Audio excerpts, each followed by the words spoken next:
한다는 것이 참 그렇습니다. 앞에 서서 설교한다는 것이. 그러나 하나님 우리에게 다시금 순종함과 헌신의 결단을 하게 하시는 놀라운 말씀을 우리 모두에게 주실 줄로 믿습니다. 본의 아니게 처음 시작을 또 아버지의 이야기로 또 시작하게 되는데, 그렇죠? 아버지에 대한 저의 사랑을 확인할 수 있었던 한 사건이 있다면 그것은 아버지가 떠나가시기 전 한 달, 그 한 달이라는 시간이었습니다.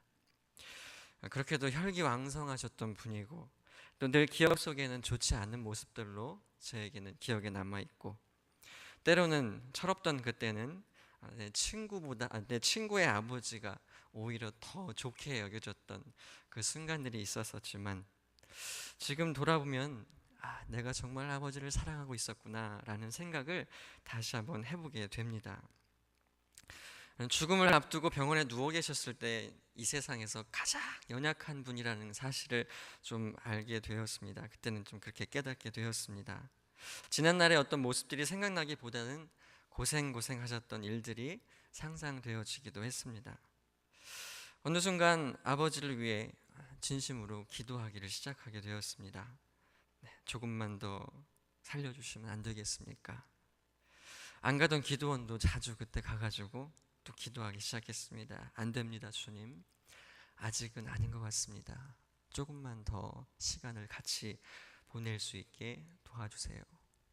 아직 준비가 안 됐습니다. 조금만 더 생명 연장시켜 주시면 안 되겠습니까? 아들로서 할 수 있는 기도가 이것밖에 없었습니다. 그러나 끝내 생명을 거두어 가셨습니다. 사실 받아들이기 힘들었습니다. 가족의 죽음을 어떻게 쉽게 받아들일 수 있겠습니까? 그러나 이제 하나님의 마음을 조금이나마 이해할 수 있을 것 같습니다.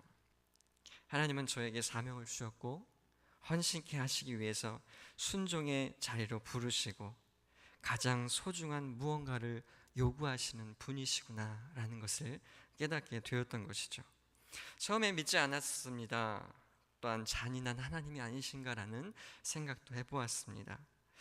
그러나 십자가를 통해 독생자 아들 예수님을 아낌없이 내어주셨던 하나님의 그 자비하심과 긍휼하심을 깨닫고 난 이후에야 아버지의 죽음을 이해할 수 있었습니다.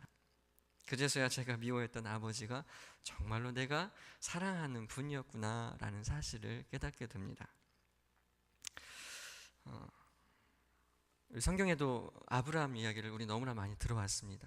아브라함아, 아브라함아, 그 아이에게 손을 대지 말라. 그에게 아무 일도 하지 말라. 내가 내 아들 독자까지도 내게 아끼지 아니하였으니 이제야 내가 하나님 나를 경외하는 줄 알겠노라 라고 우리 말씀하였던 하나님의 말씀을 우린 기억합니다. 아브라함의 말년에 하나님께서 허락하신 아들을 다시 제물로 바치라는 하나님의 요구, 오히려 아브라함 자신을 제물로 바치라고 하셨다면 더 나았으리라 아브라함 가운데 그렇게 생각되지 않았을까요? 그러나 아브라함은 순종함으로 반응했습니다. 흠 많고 실수 많았던 아브라함이 믿음의 조상이 되고 또 예수 그리스도의 계보에 오를 수 있었던 것은 바로 모리아 산에서 드려졌던 그 순종의 헌신 때문이었습니다. 아들을 내어주는 것은 자신의 생명을 내어주는 것보다 더 고통스러운 죽음과도 같은 것이기에 아마도 아브라함의 순종은, 아브라함의 헌신은 어쩌면 이 시대에 하나님께서 요구하시는 순교가 아닌가 생각해 보게 됩니다. 아빠로서 이제 자녀를 키우고 있는 지금 아주 말을 안 들을 때입니다. 이제 3살인데 아들의 눈물만 보아도, 아들이 조금만 아파도 엊그젠가 모기를 26방이 물렸더라고요. 이 얼굴에 막 몸통에 막 이렇게. 근데 다른 생각이 아니라 어느 생각인지 눈가에 눈시울이 뜨거워졌던 그런 경험을 잠깐 했는데요.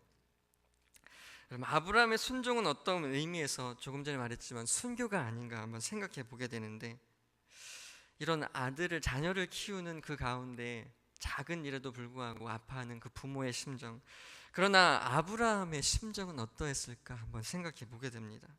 죽기보다 더 어려운 상황 속에서의 순종이기 때문에 어쩌면 그것은 이 시대에 요구되는 순교가 아닌가 그렇게 한번 생각해 보았습니다. 지금은 점점 더 순종함으로 하나님께 헌신하는 삶이 더욱더 어려워지고 있습니다. 돈으로 모든 것을 해결할 수 있는 시대, 만몬이 모든 것을 주관하고 다스리는 이 시대, 삶이 윤택해지고 하나님 없이도 살아갈 수 있는 시대라고 생각하기 때문에 말씀 앞에 순종하기란 더욱더 어려워지는 이 시대가 되었다고 생각이 되어집니다. 순종이라는 단어는 어쩌면 이제 불필요하게 생각되고, 또 순종이라는 명령식의 말들은 이제 우리에게 불편하게 느껴지기도 합니다. 하나님은 순종이라는 말에 여러분 우리는 어떻게 반응하고 살고 있습니까? 하나님은 매 순간 우리에게 순종하라고 말씀합니다.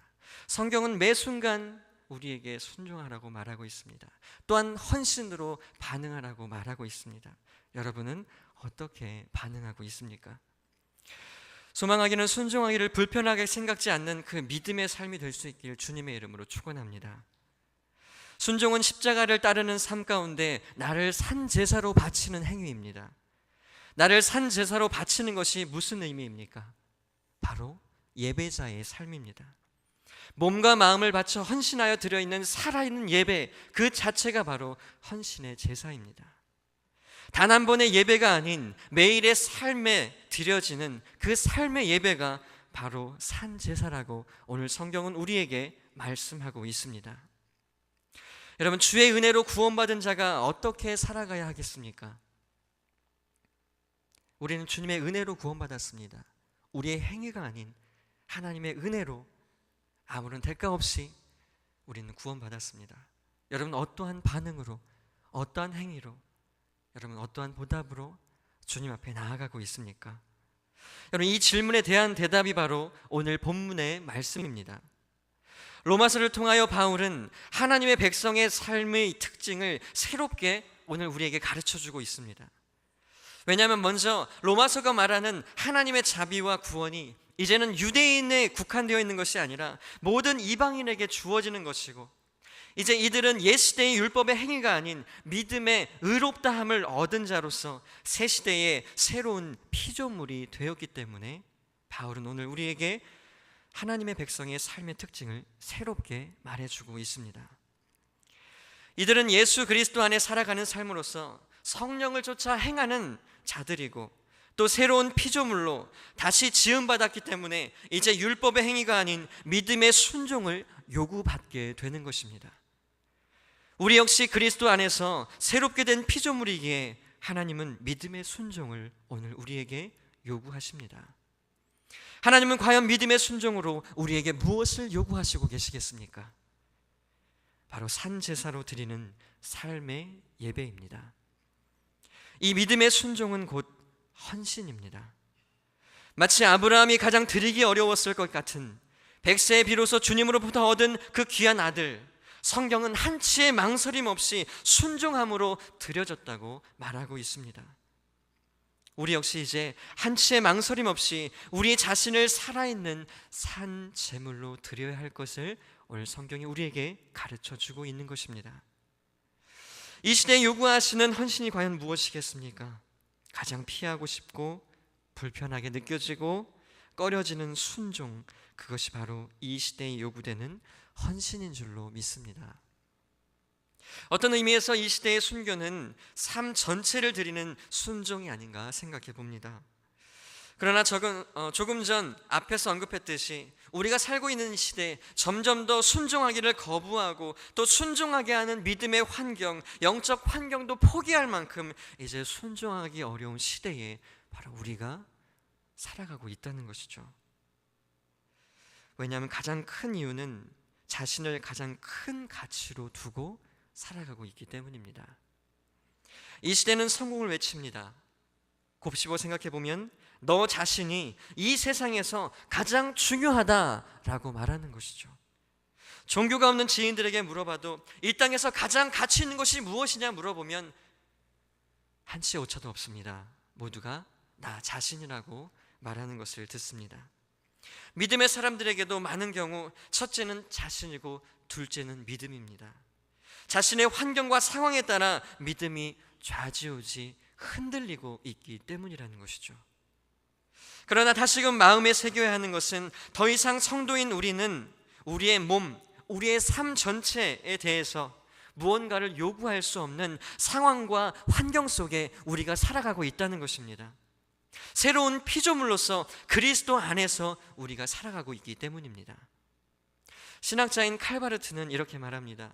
우리 몸을 거룩한 산 제물로 드리는 것을 압류라고 표현하고 있습니다.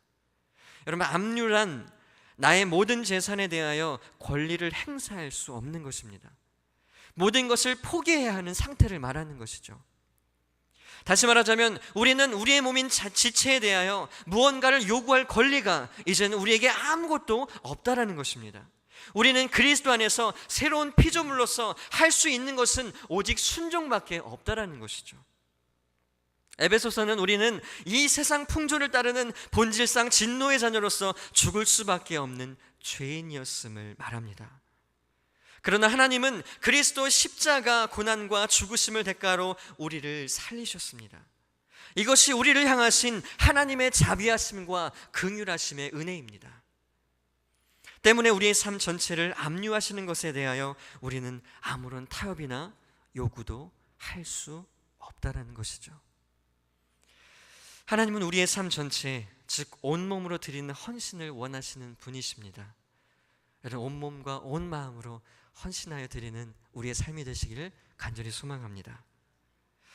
무엇인가로 우리의 몸 전체를 드리는 헌신을 대체하려고 해서는 안 될 것입니다. 반드시 헌신을 통하여 우리의 몸과 마음을 살아있는 제물로 드리는 것을 하나님은 기뻐하신다는 것을 우리는 생각해야 합니다. 이 한 번에 지금 드리는 이 헌신 예배로 우리의 헌신을 대신할 수 있다면 그것은 어쩌면 우리의 착각일지도 모릅니다. 하나님의 요구는 삶의 예배입니다. 삶에서 이루어지는 헌신이고 삶에서 이루어지는 순종입니다. 가장 어려운 요구일지라도 모리아 산에서 이루어진 아브라함의 순종을 하나님은 오늘 우리에게 요구하시고 계시다는 것입니다. 이것이 오늘날 우리에게 구원을 위해 드러내신 자비에 대한 오직 한 가지 하나님의 요구, 그리고 우리의 반응이라는 것임을 우리는 다시 한번 기억해야 할 것입니다. 이제 우리의 몸과 마음을 주님께 드릴 때 가장 중요한 것이 있다고 바울은 우리에게 가르쳐주고 있습니다. 그것은 하나님이 기뻐하시는 거룩한 것이 되어야 한다는 것입니다. 우리에게 어떤 행위가 하나님이 기뻐하시는 거룩한 행위가 될 수 있겠습니까? 포기하는 것밖에 없습니다. 내어 맡기는 것밖에 없습니다. 가장 어렵습니다. 늘 그렇게 이야기되지만 너무나 어려워서 안 될 것 같습니다. 그러나 여전히 우리에게 말씀하고 있는 것, 포기해라, 인정해라, 내려놓아라, 나에게 맡겨라. 하나님 우리에게 말씀하고 또 우리에게 요구하고 계십니다. 날마다 새로워지는 것으로 하나님은 우리를 기뻐하시지 않겠습니까? 살아있는 재물은 거듭거듭 새로워져야 합니다. 그래서 우리는 날마다 거듭거듭 새로워져야 합니다. 다시 말하자면 우리가 산 제물로 드리는 하나님이 가장 기뻐하시는 거룩한 것은 바로 매 순간 새로워지는 우리의 몸과 마음입니다. 이것이 바로 거룩이고 구별된 제물이 되는 것입니다. 이것을 바로 단 한 번으로 끝낼 수 없는 성화라고 우리는 말합니다. 우리는 성화의 이 단계 속에서 바울이 고백한 것처럼 우리 자신을 날마다 쳐서 주님께 복종하는 삶이 되어야 하는 것입니다. 복종시키는 것은 굴복시키는 것입니다. 여전히 남아있는 자신의 모든 혈기를 억누르고 극복하며 뛰어넘는 것입니다. 이 세상에서 가장 어려운 것이 있다면 바로 자신을 스스로 제압하는 것입니다. 그러나 우리는 이 어려운 숙제를 우리 안에 내주하시는 성령의 도우심으로 가능할 수 있는 능력을 소유했습니다. 따라서 우리는 우리 자신을 제압하여 쳐서 주님께 날마다 순복하게 해야 한다는 것입니다. 무엇을 위해서 우리는 그렇게 쳐서 복종시켜야 하겠습니까? 매 순간 날마다 새로운 산 제물이 되기 위해서 우리는 우리 자신을 깎아내는 헌신의 삶이 필요하다는 것입니다. 하나님이 기뻐하시는 산제사는 바로 이러한 헌신 속에서의 순종입니다. 당연히 드릴 수 있는 순종함이 아니라 불가능한 것을 가능하도록 기꺼이 내어드리는 순종을 말하는 것입니다. 하나님이 기뻐하시는 산제사가 바로 끊임없이 드려지는 헌신의 산물이라는 것을 깨닫게 되시기를 주님의 이름으로 축원합니다. 그렇다면 우리는 무엇으로부터 우리 자신을 쳐서 주님께 굴복시키는 성화를 통해 하나님께서 기뻐하시는 거룩한 산 제물이 될 수 있겠습니까? 여러분, 우리가 살아가는 곳은 세상이라고 하는 곳입니다. 우리는 이 땅에서 우린 떠나서 살아갈 수 없고 세상과 관계를 맺지 않고는 살 수 없는 존재로 우린 살아갑니다. 세상은 투쟁의 현장입니다. 수많은 사람들이 공존하여 가치를 매기고 서로 평가하며 인간이 세운 기준에 맞추어 가장 가치 있는 삶을 살기 위하여 투쟁하며 살아가는 현장입니다. 여기에 그리스도인인 성도인 우리가 함께 살아갑니다. 그러나 그리스도인은 다릅니다. 의의 병기가 되어 세상을 맞서는 자로 우리는 세워져 있다는 것을 기억해야 합니다. 세상편에 있는 사람들은 육적인 전투 속에서의 그렇게 삶을 살아가지만, 그러나 그리스도의 편에 서 있는 우리들은 바로 영적 전투의 현장 속에서 살아가고 있다는 것이죠. 나를 제어하지 못하면 우리 역시 육적 전투의 현장에서 옛사람의 모습으로 또다시 진노의 자녀로 살아갈 수밖에 없는 것입니다. 우리가 이 땅을 살아가면서 온 몸과 마음으로 반드시 기억해야 한다는 것은 바로 이것입니다. 이전 것은 지나갔으니 보라, 새 것이 되었도다. 우리는 새로운 피조물입니다. 여러분, 이것을 우리는 반드시 기억해야 합니다. 그래서 오늘 본문은 우리에게 강조하여 말합니다. 이 세대를 본받지 말라. 이 세상에 사는 모든 사람들에게 있어서 본질적으로 갖는 기준이 있습니다. 그것은 바로 이 세상의 중심은 바로 나 자신에 있다고 말하고 있습니다.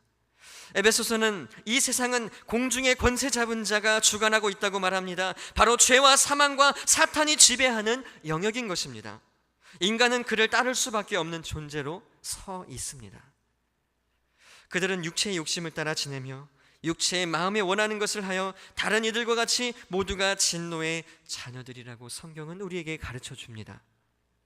이 세상의 중심이 나라고 착각하는 사람들은 쾌락의 욕구, 소유의 욕구, 성취의 욕구, 성공의 욕구, 이러한 욕심을 따라 갖게 되는 수많은 욕구 속에서 살아갈 수밖에 없는 존재라고 또한 성경은 우리에게 가르쳐 줍니다. 결국 이들의 삶의 최고의 목적은 바로 자신의 목적에 있습니다. 여러분이 살아가는 삶에 있어서 최고의 목적은 무엇입니까? 여러분, 우리의 목적은 하나님의 만족 그리고 하나님의 영광에 있는 줄로 믿습니다. 오늘 다시 헌신을 결단하며 예배하는 청년부와 그리고 우리 모든 성도님들의 삶의 목적 역시 반드시 하나님의 만족이며 하나님의 영광이 있기를 소망합니다. 성경이 말하고 있는 것처럼 무엇을 먹든지 마시든지 또 무엇을 하든지 다 하나님의 영광을 위하여 하라라는 말처럼 하나님의 영광을 삶의 목적으로 두고 살아가는 성도의 삶은 하나님께서 그냥 내버려 두지 않으시고 반드시 여호와 이레의 복을 경험케 하신 줄로 믿습니다. 이 복을 경험케 되시기를 주님의 이름으로 축원합니다. 성경은 이 세상의 외형은 모두 지나간다고 말하고 있습니다. 이러한 사실이 우리가 세상을 본받지 말아야 하는 실제적인 이유라고 가르쳐 줍니다. 왜냐하면 우리는 본질상 진노의 자녀로부터 이제는 분리되었기 때문입니다. 새로운 피조물이 되었기 때문입니다. 우리는 그들과 공존하여 이 세상을 살아갈 수밖에 없지만 그들과 우리 사이에는 넘지 못할 경계선이 존재합니다. 바로 십자가입니다. 우리는 값없이 주신 그 십자가의 은혜로 새로운 피조물로 살아가게 되었기 때문에 더 이상 세상을 본받지 말아야 하는 것입니다. 여러분, 오늘 청년부 헌신 예배입니다. 청년 여러분, 매주 우리 청년부와 함께 말씀을 나누고 있는데 또 이렇게 서서 이렇게 계속해서 말씀을 전하지만 한 번 더 이 시간 결단의 시간이 될 수 있기를 간절히 소망합니다. 우리 청년부의 이 인생에 있어서 가장 도전받는 것은 바로 성공의 욕구이고 성취의 욕구이고 또한 세상이 주는 도전들입니다. 여러분, 그러나 반드시 거기에는 넘지 못할 경계선이 있다는 것, 바로 십자가라는 것을 우리 청년 모두가 기억하시기를 간절히 소망합니다. 또한 우리 모두가 간절히 소망하기를 간절히 또한 소망합니다. 마지막으로 그러면 거룩한 산제물이 되어서 하나님을 기쁘시게 하는 결정적인 방법은 무엇이겠습니까? 오직 마음을 새롭게 함으로 변화를 받아 하나님의 선하시고 기뻐하시고 온전하신 뜻이 무엇인지 분별하는 것입니다. 하나님의 뜻을 분별하는 결정적인 것은 바로 마음을 새롭게 하는 것입니다. 여러분, 마음을 새롭게 하시기 바랍니다. 마음이라고 하는 것은 생각과 행동을 주관하는 가장 중요한 기관이라고 말할 수 있습니다. 그리스도 안에 속한 우리의 삶이 계속해서 나를 쳐서 하나님께 복종시키는 헌신의 과정을 통해 성경이 말하고 있는 것처럼 그 안에 역사하시고 도우시는 성령의 새롭게 하시는 능력이 바로 우리의 마음을 새롭게 합니다. 결국 몸과 마음을 드리는 헌신 속에 성령의 새롭게 하심을 통하여 하나님의 뜻을 분별하여 하나님께서 가장 기뻐하시는 거룩한 산제물의 삶을 드릴 수 있게 되는 것입니다.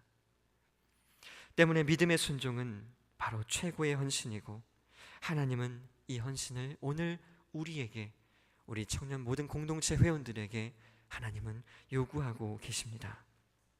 안 돼, 불가능해, 지금은 아니야, 하나님 지금은 아닌 것 같습니다. 순종하는 데 있어서 나를 불편하게 하는 요소들을 그동안 우리는 너무도 익숙하게 우리 자신을 그렇게 순종하지 않게 우리는 해왔습니다. 불가능을 언제까지 불가능하다고 말하겠습니까? 날마다 하나님은 쳐서 우리를 복종시키라고 말씀하고 있는데, 날마다 순종하라고, 날마다 헌신하라고 우리 하나님께서 우리에게 요구하고 계시는데 얼마나, 언제까지 우리는 안 됩니다. 아직은 안 됩니다. 아직은 불가능합니다. 여러분, 이렇게 우리는 반응하겠습니까? 여러분, 이제 불가능을 가능하다고 말하는 그 순종의 고백을 통하여 최고의 헌신을 드리는 우리 모두가 될 수 있기를 주님의 이름으로 축원합니다. 하나님은 지금도 모리아의 순종의 헌신을 기뻐하시고 우리에게 그 모리아의 헌신을 바로 요구하고 계시다는 것을 여러분 믿으시기 바랍니다. 이것이 바로 산제물의 헌신입니다. 함께 기도하겠습니다. 하나님, 아직은 우리가 준비되어 있지 않다고 생각하지만 지금 우리에게 있어 하나님께서 원하시는 가장 큰 헌신이 바로 우리에게 준비되어 있는 줄로 하나님 믿습니다.